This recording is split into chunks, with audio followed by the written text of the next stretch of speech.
You're standing under the harsh fluorescent lights of the Immigration Crisis Hall. Your flight just landed, and your phone is on critical 3% battery. Then you see it. The look. The CBP officer waves you forward, his eyes barely blinking, a silent judge. What happens next is a high-stakes legal decision. Freedom to walk out or being pulled into the secondary inspection back room for a potential delay, fine, or even confiscation of your rights. Every traveler dreads this moment, yet few realize immigration questions are a calculated systemic test designed to flag you for risk before you even utter a word. In this video, you'll uncover the 10 most dangerous immigration questions CBP TSA officers use to quietly pressure test your story, and more importantly, how to issue precise, authoritative answers without triggering a red flag alert. Whether you're facing the US, Canada, the UK, or Australia, the same hidden conspiratorial logic applies. Say too much, and you instantly sound suspicious, inviting a liability risk. Say too little, and they'll start the digging operation. But once you understand the legal mandate behind each question, you'll see the pattern and breach the border control checkpoint like you already own the script. Let's start with the first one, the single question that sets the tone for your entire risk profile. Question 1. May I see your passport? The opening test of composure. It sounds routine, right? But this simple line, may I see your passport, is more than a formality. It's the opening stress test. The officer isn't just checking a document, they are reading your liability signals. How you move, the way you hand it over, the duration your eyes hold contact before you panic and dart away. Picture the nightmare scenario. You fumble through your bag, documents scattering, your voice cracking as you mumble, yeah, just a second. In that instant, your internal stress is instantly logged as suspicion. The legal truth. Immigration officers are trained to spot micro-hesitations, those half-seconds of panic that suggest a potential violation or deception. This is less about your passport and more about your composure under authority. So here's the protective move. Keep your passport within immediate, easy reach. When asked, present it calmly and confidently. Say, here it is, or simply, of course. No extraneous chatter, no jokes. Your passport is proof you belong there, and every second you appear calm telegraphs a simple message. This traveler is in control and poses no threat. Remember, airports operate on perception. The faster you look like someone who belongs and understands the rules, the faster the gate opens. Question 2. How long do you intend to stay? The Overstay Risk Assessment. This one seems harmless until it becomes a trigger for secondary screening. An officer isn't just seeking your schedule, they are silently measuring the believability and commitment in your voice. Say too much, and you sound rehearsed. Say too little, and you trigger the uncertainty red flag. Imagine the high-risk scenario. They ask, how long will you stay? Your mind spirals. 2 weeks? 10 days? Should I mention the potential extension? You start rambling. Well, I'm here for maybe 2 weeks unless my friend invites me to... Boom! You have just introduced an unnecessary variable and invited more questions. Here's the legal defense. Keep it short, clear, and unshakable. I will be here for 10 days, or just 1 week for vacation. That is all. No nervous laughter, no contextual filler. Why does this question carry such financial and legal weight? Because every nation rigorously tracks visitors who overstay their visa limit? It is not a personal question, it is systemic pattern detection. If your answer carries the slightest hint of uncertainty, you may fit the profile of someone who plans a visa violation. Next time, remember this rule. Confidence defeats detail. A calm, precise reply proves you respect their system and your own return commitment. Question 3. What is the purpose of your visit? The Visa Profile Alignment Test. This question can flip your status from simple tourist to potential suspect faster than you can blink. When an officer demands, "What's the purpose of your visit?" they are not merely curious, they are cross-matching your verbal answer against the invisible data profile linked to your passport and visa type. Tourism, business, education. These are the 3 safe, established categories. Deviate without total clarity, and the tone instantly shifts to a legal inquiry. Picture the moment. You say, "I'm just visiting friends." They lean forward, the atmosphere changes. Where do your friends live? How did you meet them? Suddenly, you are trapped in a conversation that feels like a de facto interrogation. So here's the critical rule. Be precise but contained. If you are a tourist, state it simply. I am here for vacation. If it is business, I am attending a conference. If you are studying, I am enrolled in an English program for 1 month. No fluff, no extended life stories. Immigration lines are not TED Talks. The hidden loophole. Most travelers fail to realize these officers often already know your purpose based on flight patterns, visa type, and linked hotel reservations. They are simply stress testing if your words align with the government's data. Answer with crystal clarity, and they will move you along. Hesitate, and you might meet the notorious side door labeled secondary inspection. Question 4. What do you do for work? The financial ties and root structure test. Now the officer leans back slightly, watching your immediate reaction to this personal inquiry. What do you do for a living? It sounds casual, but it is one of the most quietly revealing questions they pose, because your job history tells a legal story. Financial stability, a mandatory reason to return home, and the financial ability to fund the trip. It's not a moral judgment, it is profiling by logic. Here is the officer's conspiratorial thought process. If you are employed, it signals binding roots, a reason to be forced back. If you are a student, you are anchored to education, not attempting to escape the country. If you are currently unemployed, they will demand to know how the trip is being funded, citing a potential liability risk. So, how do you provide the clearest defense? State your role with clarity and calm.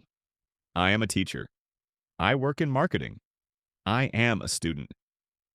Say it plainly, confidently, and stop there. Avoid the pitfall of over-explaining, such as, I just left my job, but I plan to start another soon. That is a red flag door they did not ask you to open. PRO Armory tip. If you are between roles or retired, reframe your status with structure and control. I recently finished a job in accounting, and I am taking a short, planned vacation before my next role.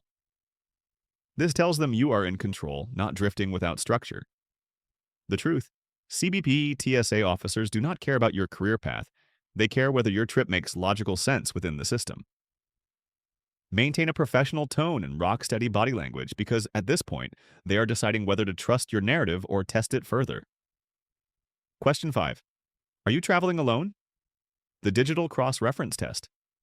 The officer tilts their head, their voice calm but carrying an unnerving sharpness. Are you traveling alone? Simple yet a critical test of consistency. Immigration officers are not just checking your story, they are cross-matching it with the complete digital trail behind you, your flight booking, the seat assignment, and even who checked in immediately next to you. They already know the answer. They just want to see if you will issue the same consistent statement. What is the authoritative move? If you are solo, state it cleanly and confidently. Yes, I am traveling alone. Then stop talking. If you are not solo, keep the answer short and factual. I am traveling with my sister, or I am with a friend. No names, no backstories, no idle chatter about where you met. Every extra word is a direct invitation for a follow-up inquiry. Here is the operational secret. The more you attempt to explain, the less credible you instantly become. Nervous travelers ramble. Seasoned travelers provide the facts and stop. Imagine you are a calm, unbothered wave. The more natural and confident you sound, the faster they are legally compelled to move you through. And remember, they are not judging you for traveling solo. They are judging how sure you are about your own narrative. Confidence is your boarding pass here. Question 6. Do you have any family here? The tenuous ties assessment. This is where the tone often shifts toward the strategic inquiry. The officer leans in slightly, eyes narrowing, assessing your risk. Do you have any family here?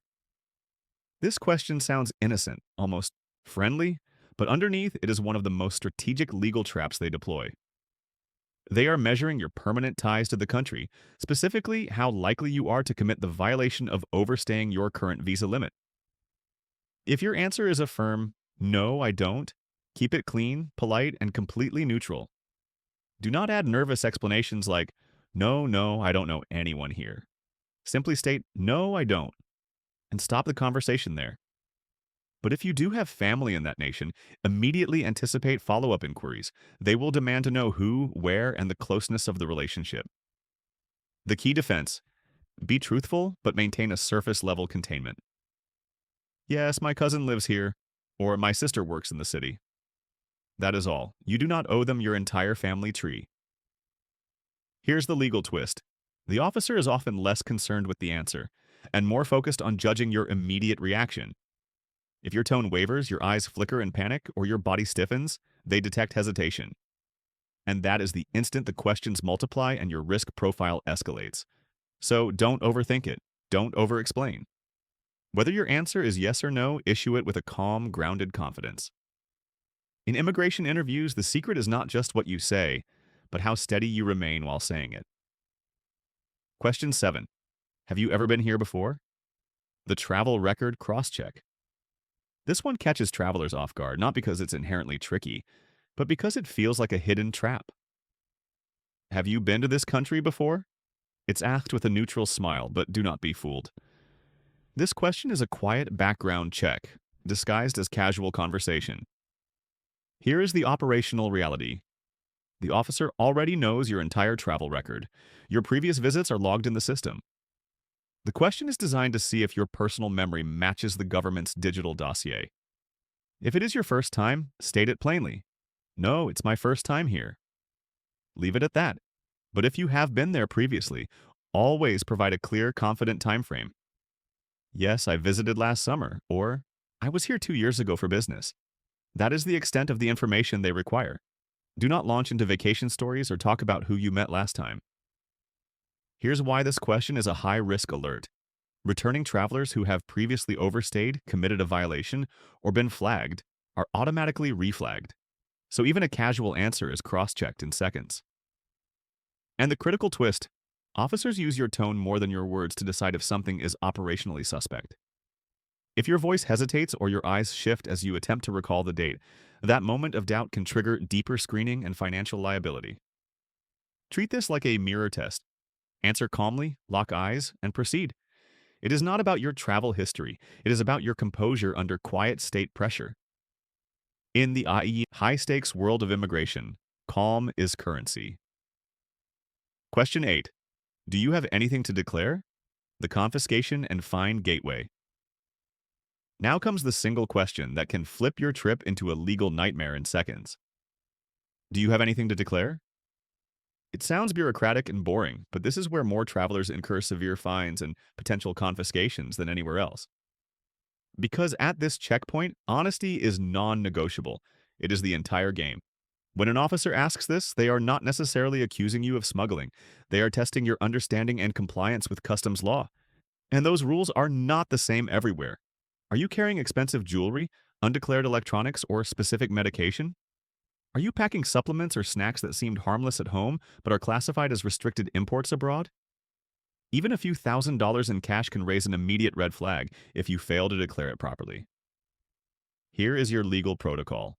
If you genuinely have nothing to declare, state it clearly and calmly. No, I don't. If you do, be upfront and contained. Yes, I have some items to declare, and let them guide you through the process. The financial trap.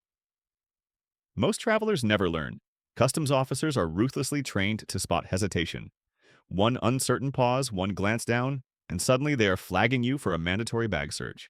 And if they find something undeclared, even by mistake, that is the instant severe fines, confiscations, and hours of wasted time begin. Remember this rule of airport survival.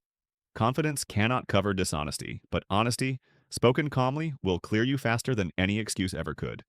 Stay steady, remain polite, and never play games with customs. They always win. Question 9. Where will you be staying? The operational control test. By now, the officer has logged your entire narrative, where you are from, why you are here, and how long you will stay. But this question is the final internal check. It is where they decide if your entire story ADDs up. Where will you be staying? Sounds simple, but it is a precision test. They are looking for certainty, not guesswork. Imagine the acute crisis moment. You nervously reply, somewhere near downtown. I think the hotel's called, Just like that, the conversation shifts. You have downgraded yourself from a confident traveler to a potential question mark. Here's the legal truth. They do not expect you to memorize every street address, but they demand that you know your own operational plans. So have your details locked down. If it is a hotel, I will be staying at the Pacific Hotel in Manhattan. If it is with friends or family, I am staying with my cousin in Toronto. No need to recite the street name unless they explicitly demand it. Just be clear, calm, and consistent.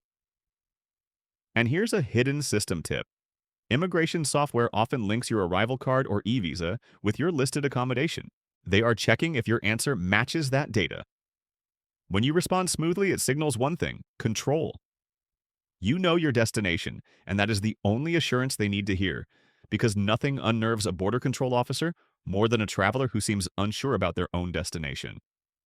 Plan your stay, memorize your precise answer, and you will walk through the final gate like you belong there. Question 10.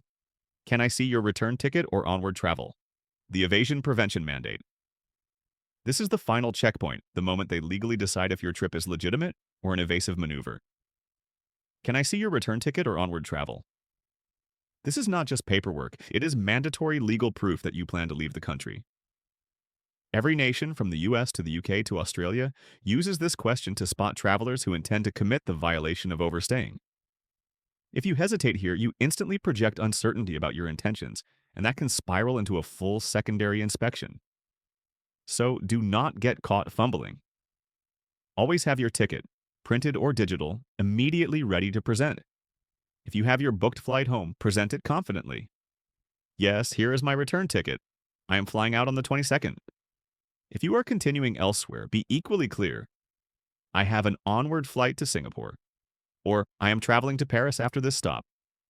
It is not about the next destination. It is about demonstrating structural control. An officer who sees a traveler with clear, documented plans sees someone they can trust. The legal loophole. Even if you possess a highly flexible or refundable ticket, it is critical to still present the current booking. Immigration agents do not care if you change it later. They just need evidence that you are not here to disappear into the system. One last instruction. Keep these critical documents where you can reach them in 2 seconds. Digging through 5 zippers to find your printout signals disorganization, which they instantly read as uncertainty. Show it. Maintain eye contact. Stay calm because this question is your final exit ramp, the last test between suspicion and smooth, authorized entry. And just like that, you have successfully navigated the legal minefield. But here is the high-level secret no one ever reveals. Immigration is not truly about the answers you provide. It is entirely about the unshakable energy you project. From the second you step up to that counter, they are profiling for one thing. Are you in control or are you signaling uncertainty? Every hesitation, every shaky breath, every rambling attempt at explanation sends a critical signal. But calm, grounded confidence. That is your passport before the physical passport. You have now analyzed the 10 questions that quietly control your fate and the legal truth hiding beneath each one. They are not trying to trick you, they are trying to raid your risk profile. And once you understand the systemic game, you stop feeling like a suspect and start moving like a seasoned, authorized traveler. So here is your pre-flight armory checklist. Keep your passport instantly accessible. Know your narrative before they ask the first question, and issue your answers short, clear, and steady, like someone who has cleared this checkpoint 100 times. Because when your words sound certain, your trip unfolds smoothly. When your voice stays calm, your story remains legally believable. And when you walk through that glass gate with quiet, authoritative confidence, you have already won the moment before you even reach baggage claim. If this critical guide helped you feel more prepared to avoid flight bans, fines, and confiscation, do not keep it to yourself. Share it immediately. Someone you know will face these same questions, and they will thank you for sending this legal protection. Hit that like button, subscribe to avoid flight bans, and turn on notifications because in the next episode, we are pulling back the curtain on the real operational truth of what happens when you are randomly selected for secondary screening. It is not what you think, and it is the video every traveler must watch before their next high-stakes flight. Safe travels, traveler. Confidence is your clearance.